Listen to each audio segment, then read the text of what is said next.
This is my standard route across to all the camping areas and riding areas, and all the way across to Lacola, Dargo, Omeo. So I just cut through this way through the bush. It's just the quickest way, almost by beeline, and it's pretty scenic.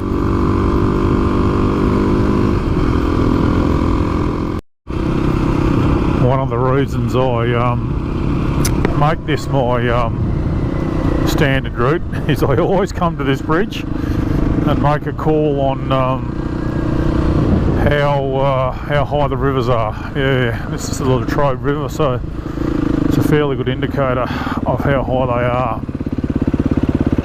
are, and therefore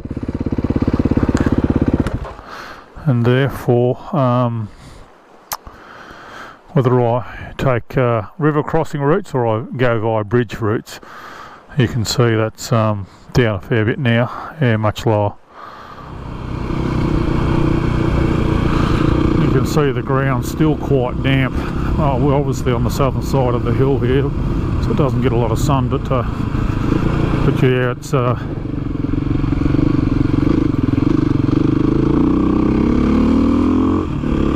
ground's quite damp, so very hard to get a fire going, and I will be getting a fire going tonight. I'll be looking forward to a bit of warmth.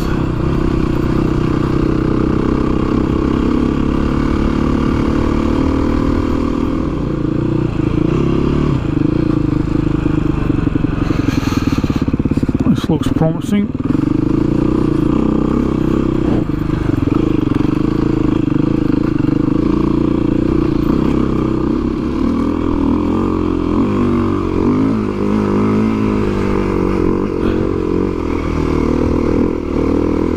Be up here on the sort of the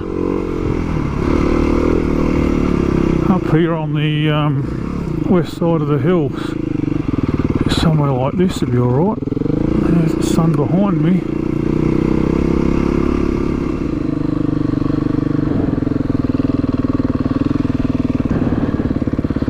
I think I might just sneak in here.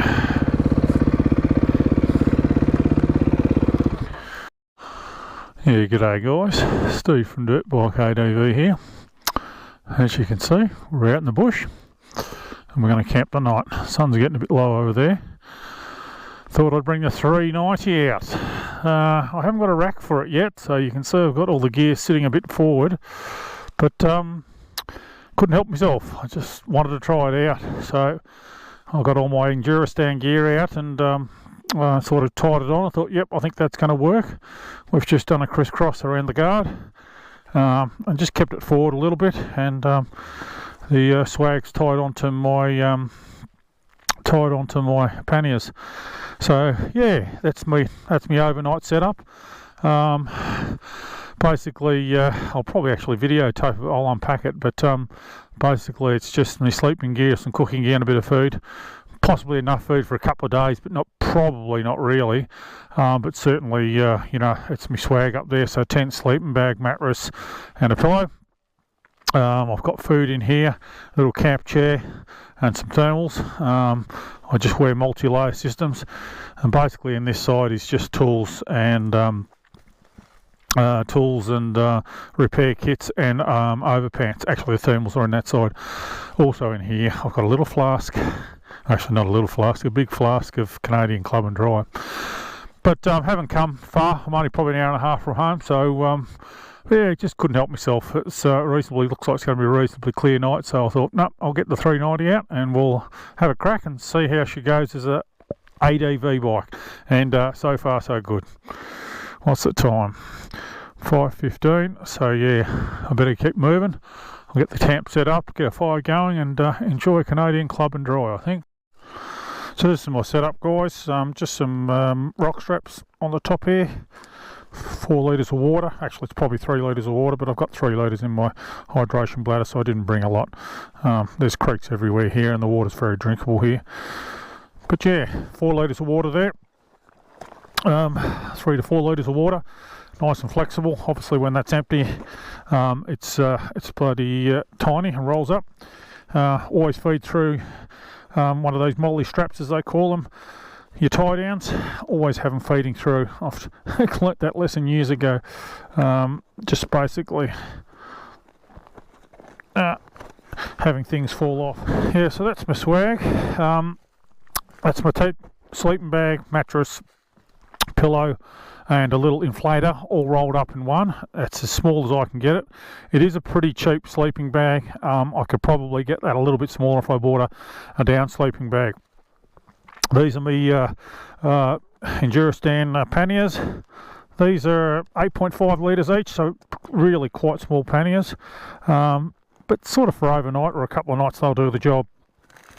So what we got in here, little chair, some flatbread, as I said, thermals are in there, very critical, a flask full of Canadian Club and Dry, stubby holder, not sure why I didn't brought that, haven't got any stubbies, and that's my pantry, that's my food. So I've got some steak in there and some you know, condiments and all the stuff, and some greens and bits and pieces, so we'll cook up a bit of a steak sandwich a bit later on. So that's that side. And then we go this side, and as I said, it's mostly tools and wet weather pants on this side, so I'll probably want to unpack this side. So when I'm going to like an overnighters on these, so dry weather pants, tyre change kit, beater tool kit, that's basically it in there. So normally I put my thermals in there, but I changed them into that. So normally that's, you know, this is an overnight setup. Listen, you know, if you're swinging past some food every couple of days, you can get away with this setup for, you know, going away for a couple of nights. You can carry enough food, but you really can't carry much more. There's no change of clothes. The maximum I can get in there is a change of jocks and socks, you know, a couple of pairs of jocks and a couple of pairs of socks, and that's basically it, maybe a t-shirt. So this is a really basic setup. This is as light as I can go, without sort of sleeping on the ground under a under a piece of tin. I'm not sure what you do, but the one-man tent is quite small and compact, so you know, if you want to sleep under a tarp, it's not much smaller. But this is light, as compact as I can go. I'm not sure what it weighs. I should actually do that, and I will do that at some stage. But yeah, so that's it. Just bought this recently, just to have a some sort of a tank bag, but you can see that's just cable tied onto the handlebars there, and that just hangs there.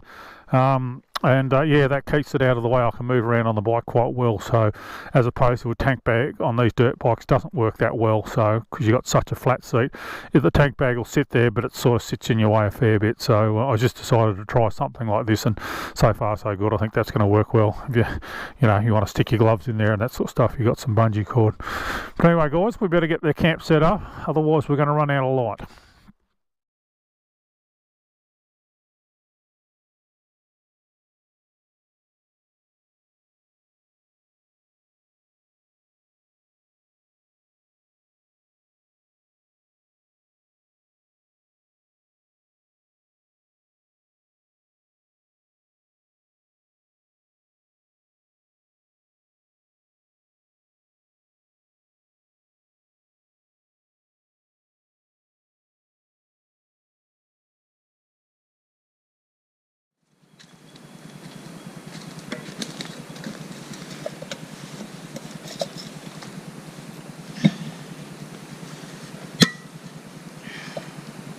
That is the sound of Canadian Club and Dry.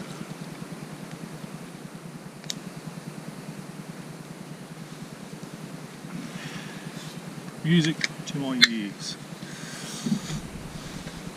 Cheers.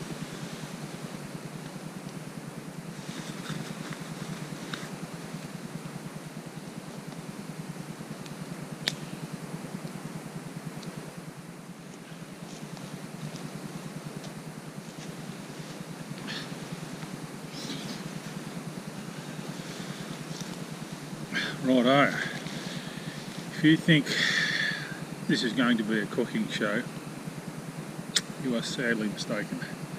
My wife is a beautiful cook, she is fantastic.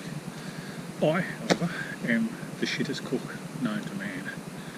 I'm lucky to be able to cook a barbecue, but we'll have a crack. So what I did was I grabbed some sizzle steaks, they're my favourite fare, and put them in a Ziploc bag. A little bit of garlic, a little bit of salt, little bit of soy sauce, a little bit of oyster sauce. So that's been sort of, what would you call it, what do they call it when they soak it in there, soak it in the sauce? Don't even know the name of it, but that's what I did anyway.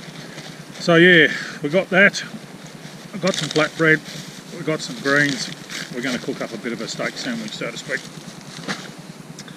So when I come on these trips, doing the light stuff, I bring the small stove and the small cylinder. Obviously I've got the bigger one that I can use, but for this sort of light overnight 1 to 2 night camping, I just bring this one. This is a great little stove, my son gave it to me for Christmas. So yeah, tiny little sucker, but it does the job and does the job really well. So we'll get these steaks going. I've got a bit of cheese and I've got some greens there, and we'll have steak sandwiches.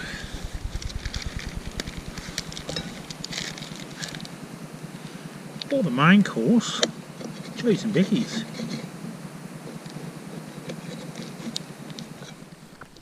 So this is my home for the night.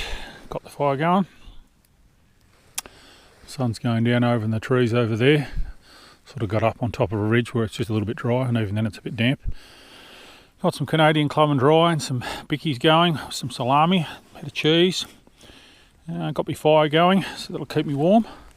So I'll have another swig of Canadian Club and probably get some steaks going, make some steak sandwiches. So guys, make no mistake, when you're camping ultralight, there's no ifs or buts about it. You know, I'm making my tea on a log. There is compromise. It's all part of the adventure, as I say. But you know, I'm prepared to do that, and that's what I like doing. It's you know, it's very basic camping. I've got no table. I've got a tiny little chair there, no fire, a tiny little frying pan. That's it.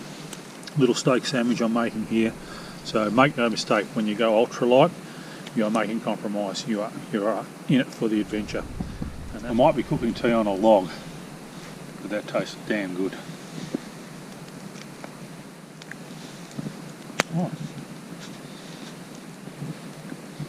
Maybe I can cook. Yeah. I wonder what the poor people are doing.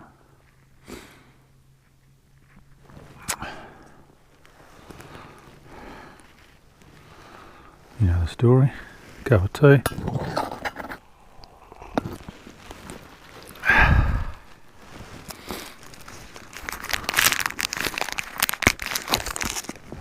Chocky.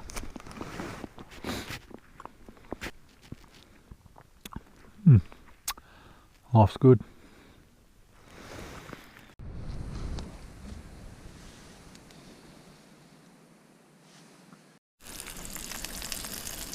Brekkie is nearly served.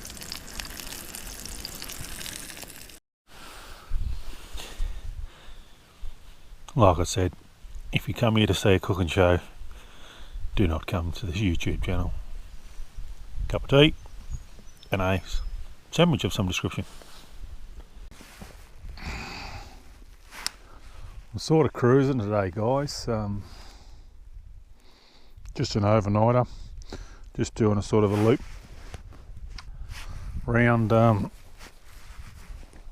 from home, back to home, up into the hills. So yeah, just happy to get out, and yeah, so no particular schedule or no timelines.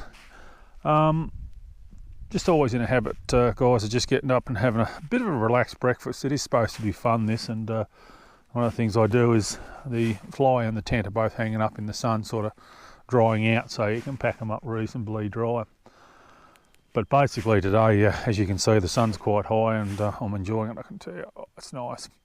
Yeah, I'm just sort of cruising, and just want to sort of cruise off and do a sort of a 2 or 3 hour leap home, and that'll be me for the day. So get home in time to pack up a bit of gear and whatnot. But yeah, it's nice to get out and just spend some time on your own in the bush. It's what it's all about, really.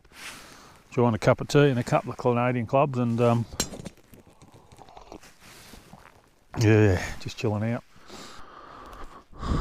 So yeah, just double checking, making sure I left nothing behind. Very easy to leave something sitting on a log or something sitting somewhere.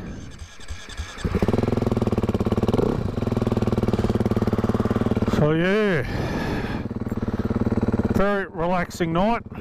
Slept right in, nice and relaxed breakfast.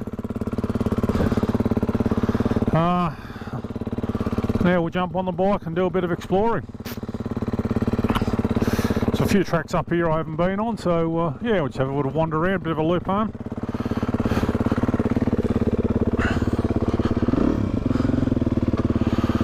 And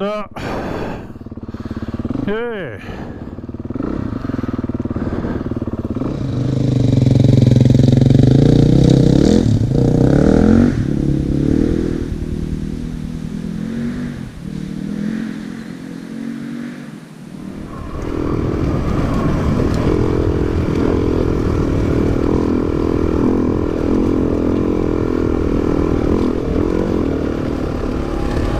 Beautiful day, people.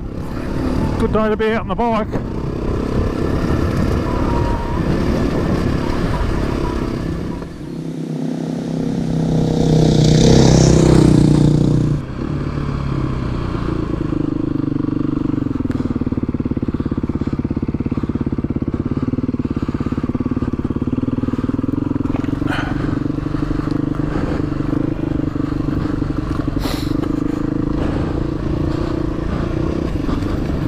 Some horsehead didn't bring a charger for his phone or a charger cable, so I'm flying blind today, people.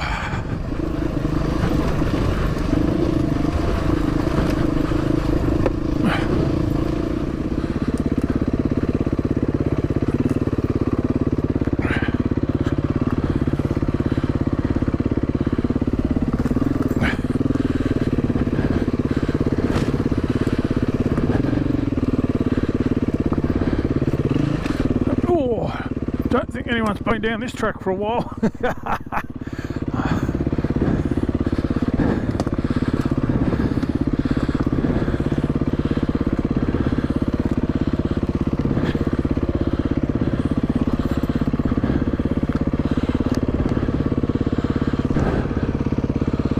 Huh, that's interesting. All but Peter's out. Single track here.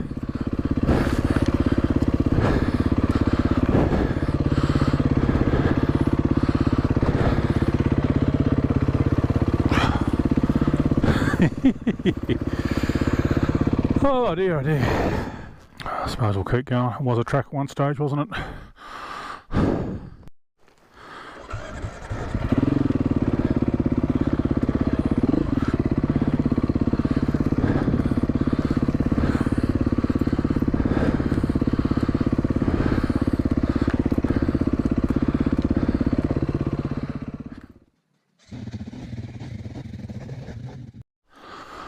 Well, that was a bit of a disaster. Just over there's a bridge out, so the single trail peters out. No, that's why no one's used it for a while. So I've just grunted and bunted the bike down, changed it around I should say, and we'll trying to get it back up here. Going to be interesting on a loaded bike, but you're going to hear a good impersonation of Darth Vader right here with the heavy breathing. We'll see how we go, mightn't be too bad.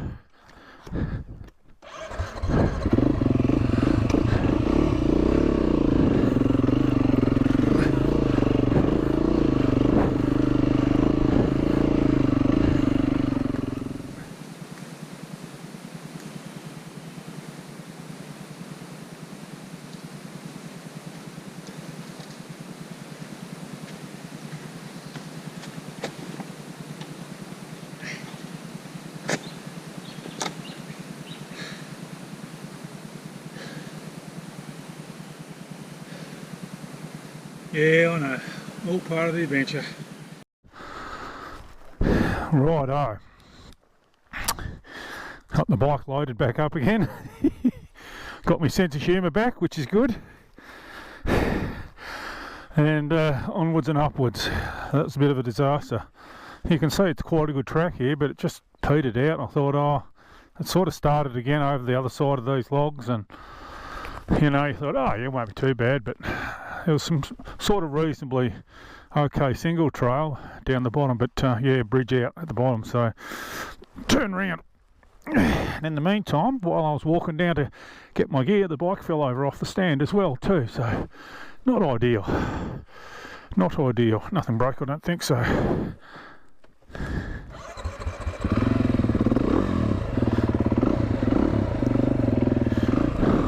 Anyway, as I say, onwards and upwards.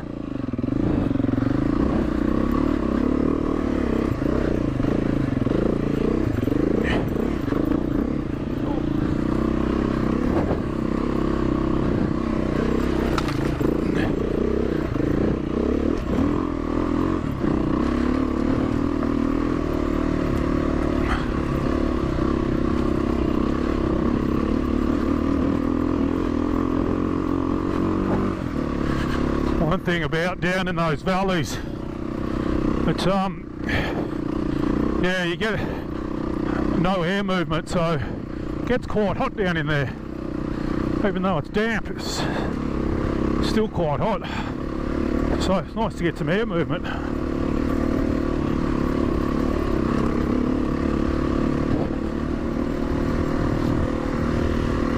We've burnt a fair chunk of the day so far with a bit of a sleep in.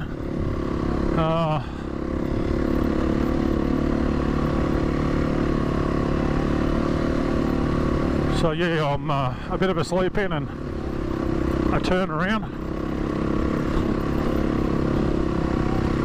I'll have a bit of a rethink. Oh yeah, I know where I am now.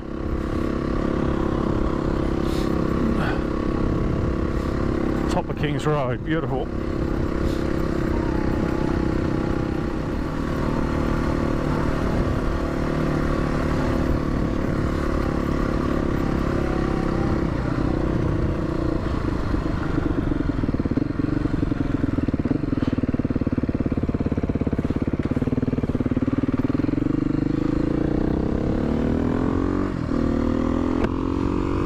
One thing's for sure, people, it is a cracking day. Great day to be out. Not necessarily a great day to be walking back up friggin' hills carrying adventure gear, but we got there.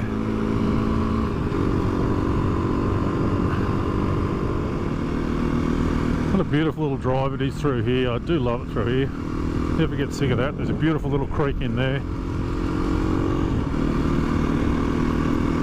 Beautiful mountain ash forest. I'm sure they'd probably call it a temperate rainforest. There's the creek there. Beautiful little valley through here.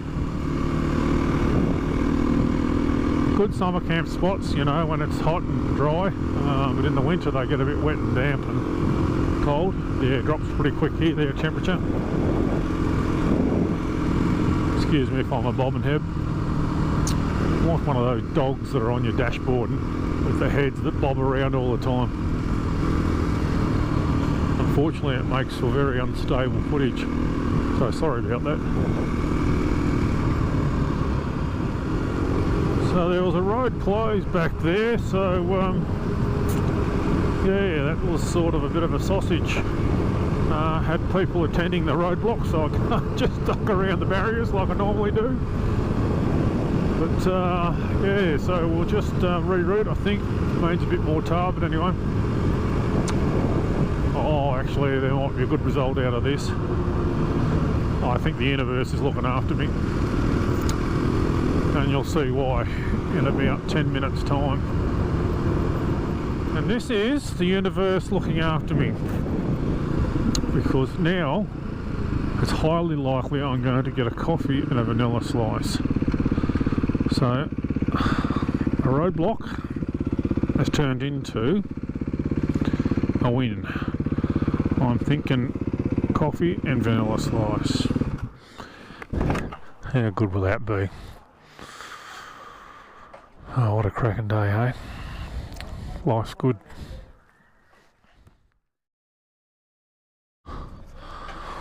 So as I say, cracking day. Bit of a turnaround back up there, roadblock. So yeah, I think the universe was looking after me because it made me come this way past the Little Red Duck Cafe in Newgee. Bloody beautiful coffee, one of the best coffees I've had for a while. And a little sort of Monte Carlo sort of thing. Beautiful.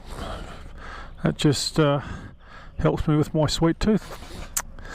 But yeah, getting lost down the bottom of that hill today. Not ideal, so I've lost a bit of time. So I think we're gonna beeline it home, I think, and just get home and enjoy the afternoon in the sun with my lovely wife. Maybe take her out for a coffee or something. Anyway, guys, I'm really pleased with the 390. Proved its worth as a very versatile bike. That mid-size 4-stroke that's light and agile without ripping your arms off, but able to carry a load and tootle along a highway doing 80-90 k's, no problems at all. Yeah, quite comfortable and with good road manners, so very pleased. So yeah, I'll order a rack for it and a seat. I was just sort of holding off. As I said, I've organised what I want to buy and I've just got to hit the checkout button sort of thing, and so I'll get a rack and a comfy seat for it. This was the final test sort of thing. Just sort of hesitated after doing my 140k loop a couple of weeks ago. I thought, oh, I better load it up and see what it's like, but no, absolutely wrapped. It's my 2-bike policy, the 690 and the 390, is going to work very well. So yeah, it's been a really good little trip, this one. I could do 2 or 3 day trips off this bike quite comfortably, I think. So yeah, once I get that rack on it particularly, and I can just tie everything on a little bit better. But anyway, guys, enough waffle from me, as I say. Thanks for watching, and we hope to see you out in the trail soon.